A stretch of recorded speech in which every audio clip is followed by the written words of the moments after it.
de cet établissement public de coopération Valérie culturelle. Et je me posais une Senghor, petite question parce que effectivement là, il s'agit d'éducatif, de diplomatie artistique, de directrice coopération. du Un petit centre mot quand même sur le centre 4 4. Le Paris. 104, Le 104, pardon, le 104, effectivement, qui est le 104, vous avez raison.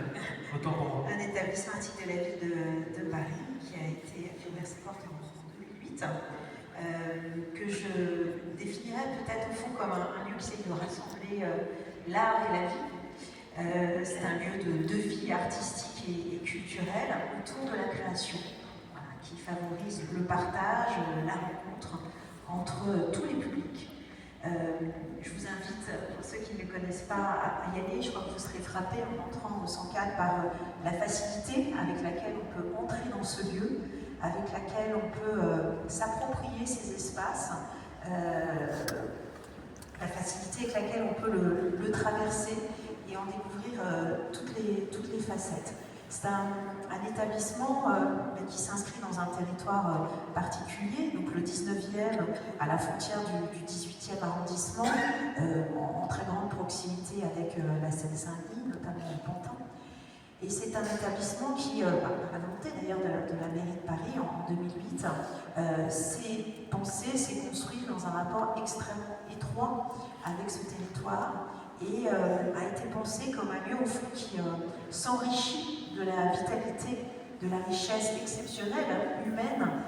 culturelle, artistique de ce territoire, de ses habitants, de ses acteurs, pour construire sa programmation artistique. Le 19e arrondissement, c'est, je crois, l'un des arrondissements de Paris qui compte le plus grand nombre de communautés étrangères. C'est peut-être le plus populaire des arrondissements parisiens, un arrondissement jeune, familial, voilà, dans lequel il y a une pratique de la culture qui est extrêmement vivante. Et le 104 vraiment s'est fondé sur cette idée qu'il a mise en acte d'essayer d'effacer autant que possible les barrières physiques, symboliques, psychologiques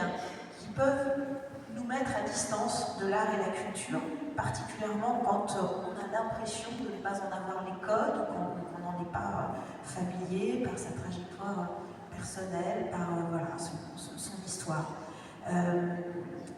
Et donc, par un travail qui peut paraître presque invisible, qui passe par des petites choses, par une manière d'ouvrir le lieu, c'est-à-dire de laisser les portes toujours ouvertes, d'installer des œuvres d'art dès le seuil, dès l'entrée du lieu pour faire signe, par une manière particulière de construire des expositions, c'est-à-dire en créant un rapport direct entre les usagers du lieu et les œuvres. On n'a pas à prendre un billet, à payer quand on rentre au 104 pour être directement en contact avec des œuvres. Le 104, c'est une succession de grandes halles industrielles qui étaient anciennement les pompes funèbres de la ville de Paris, qui est aujourd'hui l'un des lieux les plus vivants de la capitale. Voilà, donc on y rentre facilement et on est tout de suite en contact avec les œuvres. Donc tout est fait pour que les habitants vivent ce lieu comme un lieu du quotidien qu'ils peuvent arpenter sans injonction particulière, sans nécessité même d'en avoir un usage culturel, puisque au 104, vous avez des commerces, vous avez un café, un restaurant, vous avez une boutique Emmaüs, c'est-à-dire qu'on s'est attaché à y installer des services qui sont des services pensés pour la population. Nous avons aussi une maison des petits, qui est un lieu d'art, de design, qui a été installé, conçu par le designer Nathalie Grasset, et qui est aussi un espace qui permet d'accueillir des familles, des enfants de moins de 5 ans, donc dans un rapport à la parentalité, je dirais intermédié par l'art. Et donc toutes ces manières de faire entrer au fond la vie dans le lieu, eh bien, amènent assez naturellement les habitants, les artistes, amateurs ou professionnels, ou tout simplement des gens qui ont qui font partie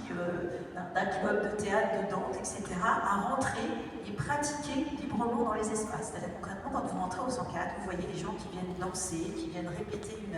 une pièce de théâtre, qui viennent dessiner, donc qui viennent répéter pour une fête. Et tout cela, au fond, fait du lieu une sorte un peu d'agora dans lesquelles se croisent justement toutes les cultures du monde, parce que ce territoire est un territoire monde, c'est une mosaïque, pour reprendre le terme de